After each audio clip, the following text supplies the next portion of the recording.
Jadi Allah Subhanahu wa taala melalui ayat ini memerintahkan ya kepada hamba-hambanya itu agar mereka itu mensyukuri nikmat-nikmat Allah Subhanahu wa taala, baik yang nampak maupun yang tidak nampak ya. Nikmat-nikmat yang nampak ini ya yang bisa dilihat, dirasakan oleh manusia, makanan, minuman, pakaian, rumah, tempat tinggal, anak, istri, keluarga ya. Itu nikmat-nikmat yang nampak ya, diberikan kesehatan dan lain sebagainya.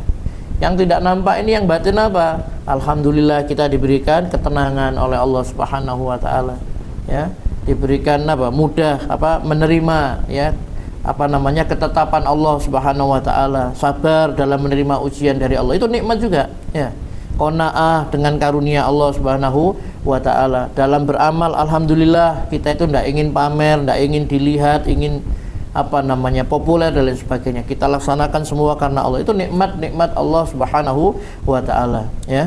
Kita ridho ya dengan ketetapan Allah Subhanahu wa taala. Jadi semua itu adalah merupakan nikmat-nikmat yang Allah Subhanahu wa taala berikan kepada kita, dan kita diperintah oleh Allah Subhanahu wa taala untuk bersyukur ya. Bapak Ibu yang dirahmati Allah Subhanahu wa taala, para ulama ya berbeda-beda ya di dalam memberikan definisi apa itu syukur ya. Tapi bisa disimpulkan ya bahwa syukur itu adalah as-sana'u alal muhsini bima aulakahu minal ma'rufi ya. Syukur itu adalah pujian bagi yang memberikan kebaikan atas kebaikannya tersebut ya. Jadi bersyukur itu adalah pujian bagi yang memberikan kebaikan atas kebaikan-kebaikan yang diberikan tadi itu ya. Jadi kalau kita ini diberi sehat oleh Allah, kita memuji Allah, alhamdulillah. Kita diberi oleh Allah SWT nikmat ya, hidup ya, diberikan ketenangan, kebahagiaan, diberikan tempat tinggal dan lain sebagainya, maka semua itu karunia Allah. Maka hendaklah kita ini memuji Allah yang telah memberikan nikmat itu kepada kita. Kita diberikan ilmu, diberikan harta, pangkat, jabatan dan lain sebagainya ya. Maka harus diyakini itu adalah karunia Allah. Wa ma bikum min nikmatin faminallah. Dan nikmat apa saja yang ada pada dirimu, semua itu datangnya dari Allah Subhanahu wa taala ya. Nikmat sehat ya, nikmat ilmu dan lain sebagainya. Bapak Ibu yang dirahmati Allah Subhanahu wa taala, sebagaimana ya disebutkan dalam ayat tadi ya, yaitu jika kamu menghitung nikmat Allah ya, niscaya kamu tidak akan mampu untuk menghitungnya, karena memang nikmat Allah Subhanahu wa taala itu sangat banyak. Tapi diantara sekian banyak nikmat yang Allah berikan kepada hambanya itu, ada beberapa nikmat ya yang merupakan pokok-pokok nikmat. Jadi nikmat-nikmat yang sangat besar ya, nikmat yang inti ya. Sebagaimana dikatakan oleh Ali bin Abi Thalib radhiyallahu anhu, kata beliau, an-ni'amu sittatu asya. Nikmat itu ada 6 macam ya. Al-Islamu wal Qur'anu wa Muhammadun wa Rasulullahi wal afiyatu was satru wal ghina anin nas ya. Nikmat itu ada 6 macam. Yang pertama adalah al-Islam, nikmat Islam. Yang kedua wal Qur'an, Al-Qur'an, nikmat itu. Yang ketiga adalah wa Muhammadur Rasulullah, Muhammad utusan Allah Subhanahu wa taala. Wal afiyah, afiyah itu kesehatan ya. Wasatru, wasatru tertutupnya aib ya. Aib-aib kita itu ditutup oleh Allah ya. Keburukan-keburukan kita ya, kejelekan-kejelekan kita itu ditutup oleh Allah Subhanahu wa taala ya. Kemudian wal ghina anin nas, dan tidak hidup tergantung kepada orang lain ya. Ini disebutkan dalam Nasaihul Ibad ya. Jadi nikmat yang pertama yang besar itu adalah Islam. Nikmat hidayah berupa Islam. Inilah karunia yang paling besar ya. Jadi kalau nikmat dunia ya, itu Allah berikan kepada siapa saja. Ya. Nikmat dunia itu ya kenikmatan dunia, ya rumah, kendaraan, ya harta dan lain sebagainya Allah berikan ya kepada siapa saja, baik yang Allah cintai maupun yang tidak Allah cintai. Tetapi nikmat iman Islam itu hanya Allah berikan kepada orang-orang yang dicintai, ya begitu. Jadi kata sahabat Abdullah bin Mas'ud itu, sesungguhnya Allah memberikan dunia, ya kenikmatan dunia ini kepada siapa saja, ya baik yang dia cintai maupun yang tidak dicintai. Tetapi dia tidak memberikan nikmat iman ini kecuali hanya kepada orang yang dicintainya saja, ya.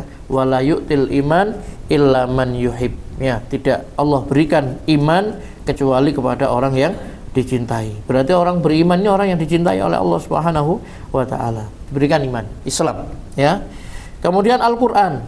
Al-Qur'an ini juga merupakan nikmat yang sangat besar, ya. Al-Qur'an ini merupakan petunjuk, pedoman hidup seorang muslim, seorang mukmin, orang yang bertakwa. Maka Allah katakan dalam Al-Qur'an itu, "Dzalikal kitabu la raiba fihi hudal lil muttaqin." Kitab Al-Qur'an ini tidak ada keraguan di dalamnya. Petunjuk bagi orang-orang yang bertakwa, ya. Di dalam Al-Qur'an itu kita diberitahu oleh Allah Subhanahu wa taala apa yang harus kita kerjakan, apa yang harus kita tunaikan, yaitu perintah-perintah Allah Subhanahu wa taala. Ada juga larangan-larangan Allah Subhanahu wa taala. Dalam Al-Qur'an juga ada informasi tentang mana-mana yang halal, mana-mana yang diharamkan oleh Allah Subhanahu wa taala. Ciri-ciri orang yang bahagia, ciri-ciri orang yang celaka, ya. Amal-amal yang diridhoi Allah, amal-amal yang dimurkai oleh Allah, itu dengan kita membaca Al-Qur'an tadi itu, ya. Bagaimana supaya kita selamat, ya. Termasuk juga kisah-kisah umat terdahulu, ya. Kita diinformasikan di dalam Al-Qur'an itu agar kita bisa mengambil pelajaran, ya, dari umat-umat yang terdahulu. Bagaimana kalau mereka itu durhaka kepada Allah dan Rasulnya, ya, akan diazab dan lain sebagainya. Sedangkan orang-orang yang beriman kepada Rasulnya, ya, taat, ya, mengikuti mereka, ya, dengan baik, maka Allah Subhanahu wa taala akan menyelamatkan mereka, ya. Itu diantara isi daripada kandungan daripada Al-Qur'an itu. Kemudian yaitu Muhammadur Rasulullah, ya. Nikmat yang paling besar, ya, setelah Islam, Al-Qur'an, yaitu diutusnya Nabi Muhammad sallallahu alaihi wasallam, ya, yang mengenalkan manusia ini kepada Allah Subhanahu wa taala, ya, dan menjelaskan isi daripada kitabnya yaitu Al-Qur'an ini, membimbing, ya, manusia ini ke jalan Allah Subhanahu wa taala. Kemudian nikmat afiyah. Afiyah ini kesehatan, ya. Jadi kita diberi nikmat sehat itu itu nikmat yang paling besar sudah untuk dunia kita, ya. Itu lebih tinggi nilainya daripada harta. Daripada harta kekayaan, ya. Buktinya kalau orang sakit itu maka dia akan berobat, andai pun obatnya itu sangat mahal sekali, harus operasi dan lain sebagainya, dia akan jual kendaraannya, dia akan jual sawahnya, rumah, demi untuk mendapatkan kesehatan tadi itu, ya. Dan afiyah ini selalu diminta oleh Nabi sallallahu alaihi wasallam, ya, pagi dan sore, ya. Allahumma inni as'alukal afwa wal afiyah, ya. Nabi minta kesehatan, Allahumma afini fi badani, ya Allah sehatkan badanku. Allahumma afini fi sam'i, sehatkan pendengaranku. Allahumma afini fi basari, penglihatanku. La ilaha illa anta, tidak ada ilah yang hak disembah kecuali Engkau, ya Allah. Pagi dan sore minta, sehatkan badanku ya Allah, sehatkan pendengaranku, sehatkanlah penglihatanku, ya. Karena pendengaran ini penting kan untuk menerima nasihat, peringatan itu, ya. Telinga kita, pendengaran kita, ya. Mata kita ini juga penting untuk apa? Untuk melihat, ya, tanda-tanda kebesaran Allah Subhanahu wa taala, ayat-ayat Allah yang ada di alam ini, ya, seperti itu. Kemudian yang berikutnya adalah nikmat berupa tertutupnya aib. Saya dan panjenengan ini kan punya aib, ya, punya Aib itu ya kekurangan-kekurangan, mungkin dosa maksiat yang kita lakukan, tapi Allah tutupi, tidak tahu orang lain, kecuali kalau kita yang buka. Makanya kata Rasulullah SAW, ya, seluruh umatku akan dimaafkan oleh Allah SWT, kecuali orang yang terang-terangan, ya, terang-terangan di dalam berbuat dosa, bermaksiat, ya.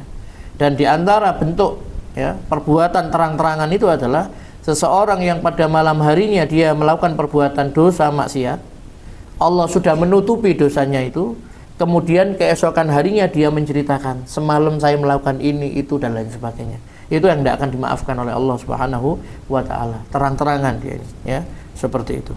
Maka kita tidak boleh membuka aibnya, ya, apalagi aib orang lain, ya. Aib diri sendiri aja tidak boleh kita ceritakan, ya. Saya dulu ketika muda itu kalau minum khamr habis 10 botol, kuat saya, ya. Buat apa? Dibanggakan minum khamr, sudah pernah melakukan ini, itu, dan lain maksiat diceritakan. Wong sama Allah sudah ditutupi, ya. Jadi Allah itu suka menutup aib, ya, suka menutup aib. Maka jangan sampai kita membukanya. Nah, membuka aibnya diri sendiri saja tidak boleh, apalagi membuka aib orang lain, ya. Apalagi sampai mencari-cari, ya, mencari-cari aib, kesalahan, ya, tajasus, ya, memata-matai dan lain sebagainya. Tidak boleh. Begitu.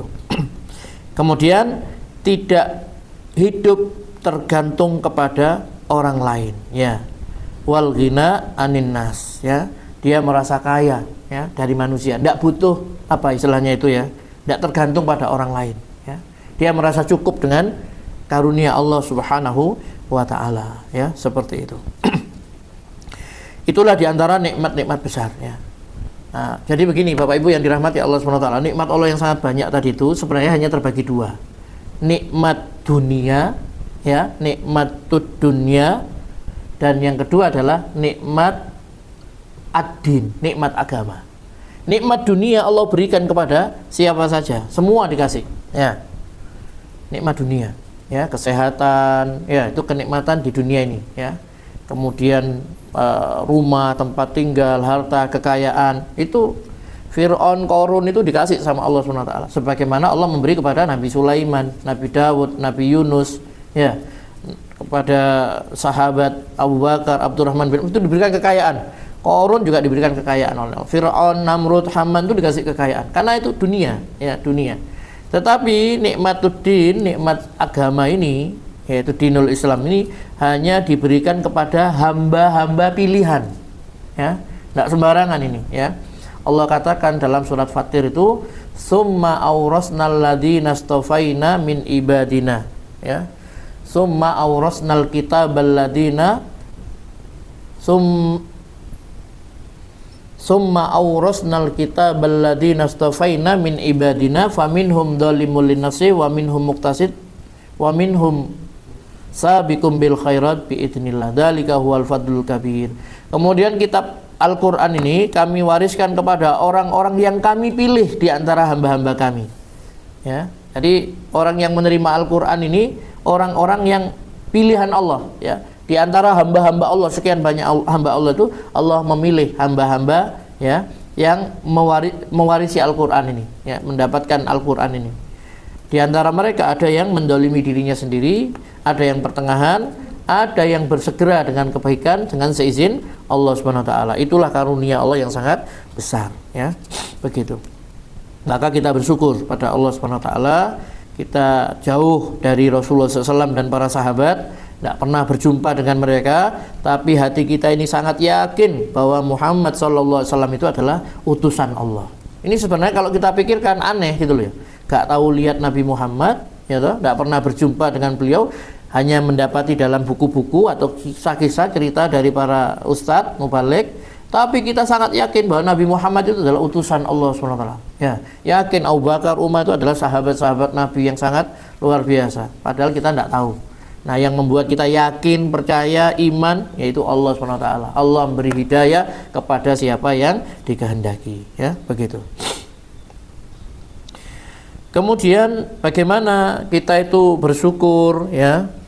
Dikatakan oleh Syekh Abu Bakar Jabir Al-Jazairi, asyukru bilisani ay bihamdihi wasana'i alaihi bima huwa ahluhu wa bi jawarihi ay bitaskhirihi fi ta'atihi, ya. Jadi syukur terhadap nikmat Allah adalah dengan lisan, yakni memuji dan menyanjung Allah, ya, zat pemberi nikmat.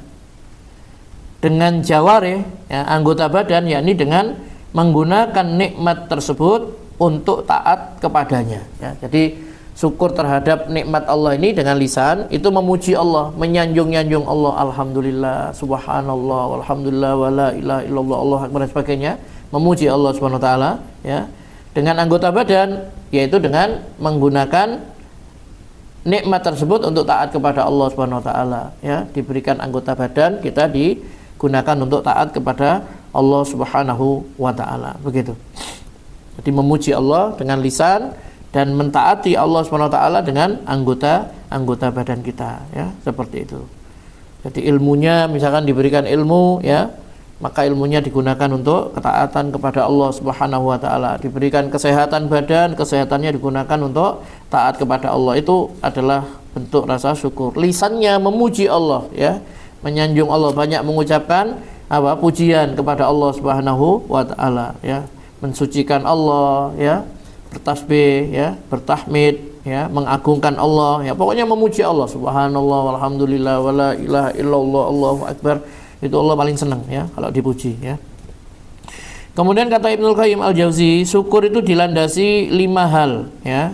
Yang pertama adalah khudu usyakiri lil mashkur, ya, yaitu orang yang bersyukur itu tunduk kepada yang disyukuri, ya.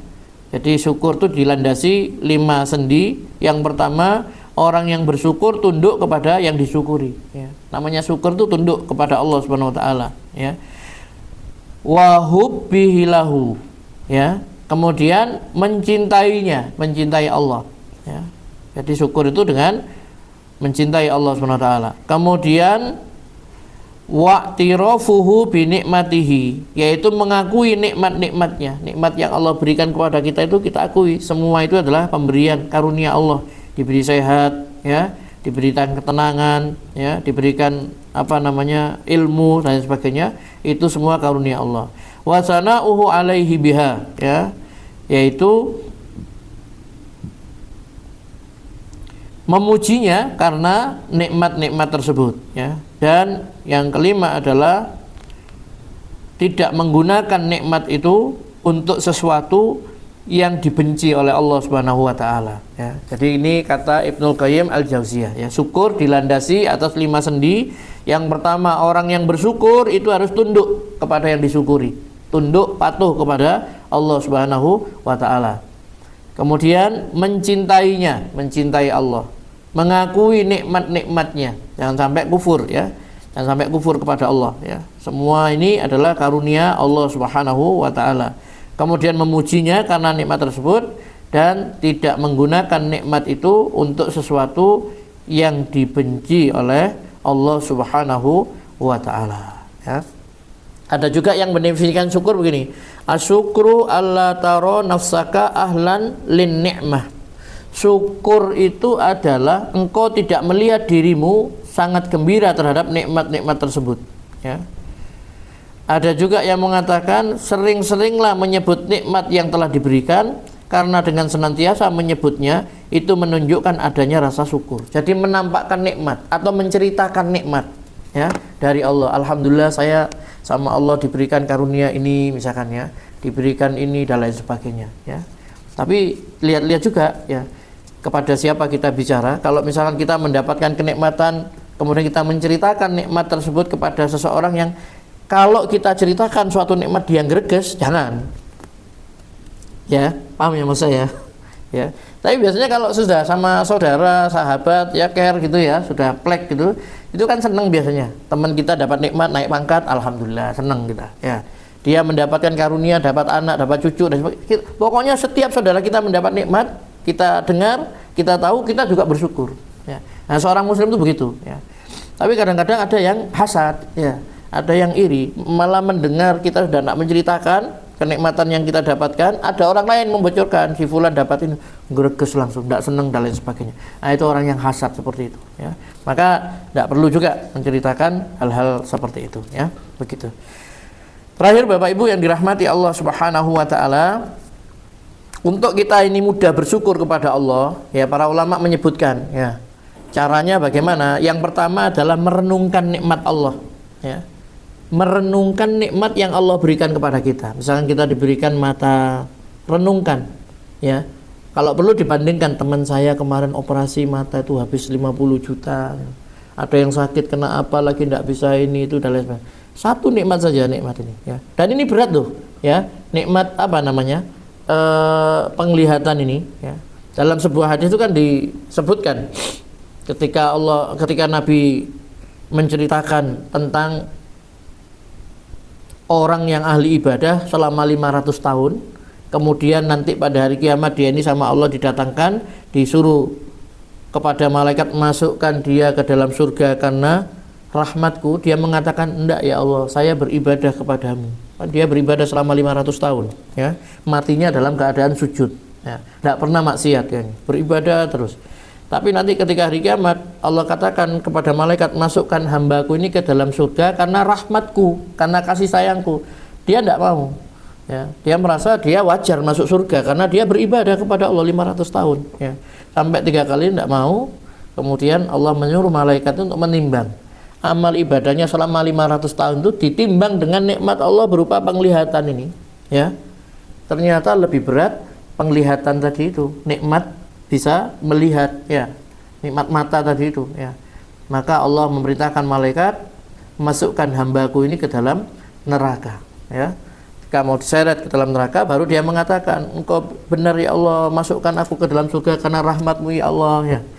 Baru ngaku dia, ya, masukkan aku ke dalam surga karena rahmatmu, ya, begitu. Nah, kemudian sama Allah didatangkan lagi, ya.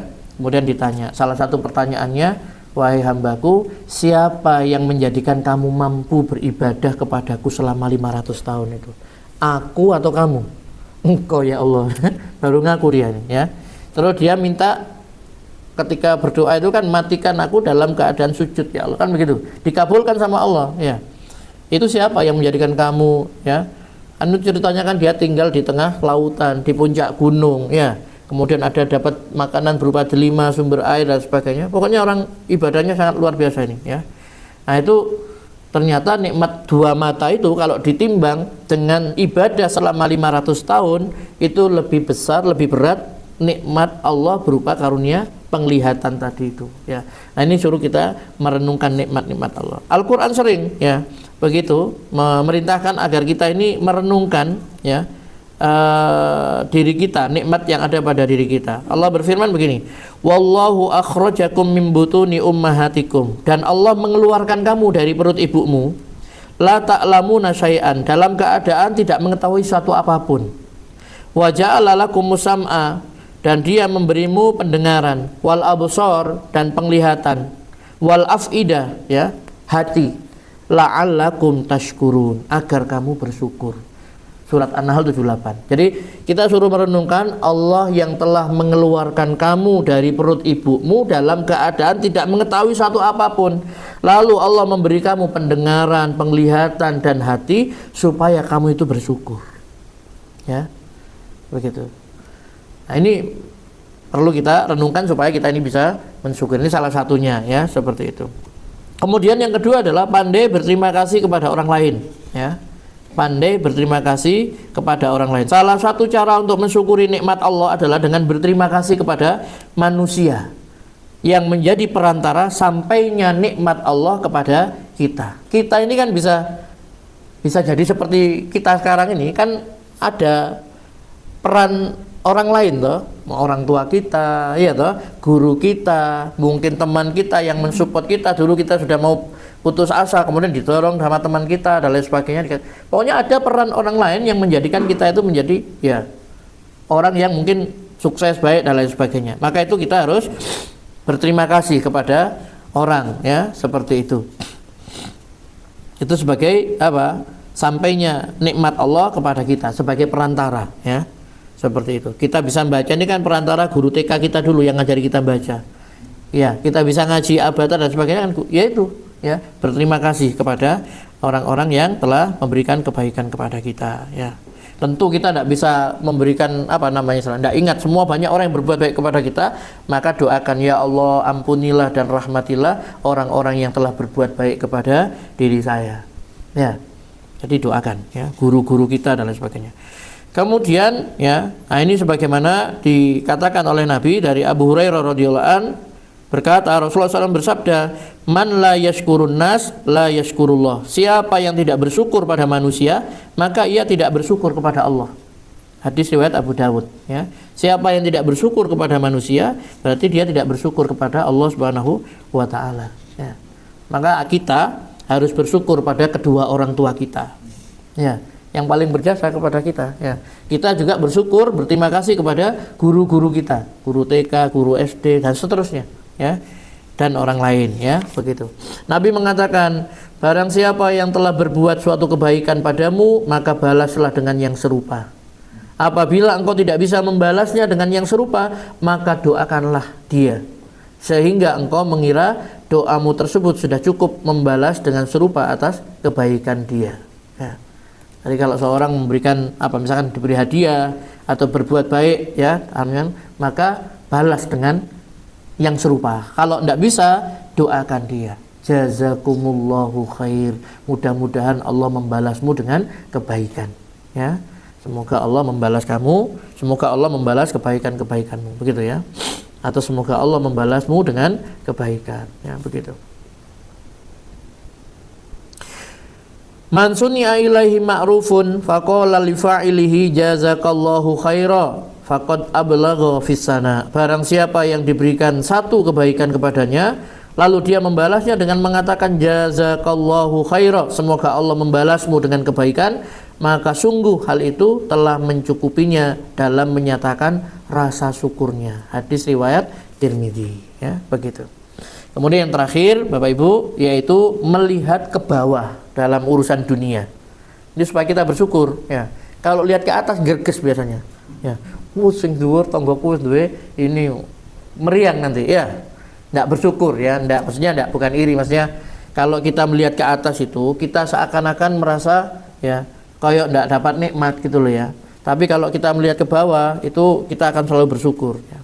Nabi mengatakan, apabila salah seorang di antara kalian melihat orang yang memiliki kelebihan harta dan rupa, ya, maka lihatlah pada orang yang berada di bawahnya. Hadis riwayat Bukhari dan Muslim, ya. Kata Ibnu Hajar Al-Asqalani tentang ayat ini, yang dimaksud dengan al-khalqu pada hadis di atas adalah bentuk tubuh, ya.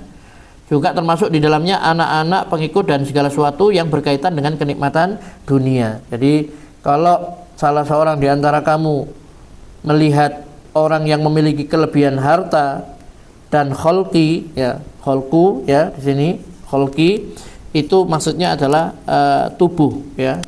Bisa tubuh, juga termasuk di dalamnya itu adalah anak-anak, pengikut dan segala sesuatu yang berkaitan dengan kenikmatan dunia. Orang yang punya nikmat dunia, begitu, ya. Maka lihatlah yang di bawah, ya. Nabi juga mengatakan, lihatlah orang yang di bawahmu dan jangan melihat kepada orang yang berada di atasmu. Ini dalam urusan dunia, harta. Yang demikian itu akan membuatmu lebih baik dan tidak melupakan nikmat Allah kepadamu, ya, begitu. Baik. Ini juga ada nasihat bagus dari Imam Hasan Al-Basri. Idza ra'aita ar-rajula yunafisuka fid dunya fanafisuhu fil akhirah. Apabila kamu melihat ada orang yang mengunggulimu dalam urusan dunia, maka unggulilah ia dalam urusan akhirat, ya. Seperti itu. Baik Bapak Ibu yang dirahmati Allah Subhanahu wa taala, mungkin sampai di sini yang bisa kita kaji pada kesempatan kali ini. Mudah-mudahan bermanfaat. Aqulu qouli hadza wa astaghfirullah li wa lakum. Subhanakallahumma bihamdika asyhadu an la ilaha illa anta astaghfiruka wa atubu ilaik. Wassalamualaikum warahmatullahi wabarakatuh.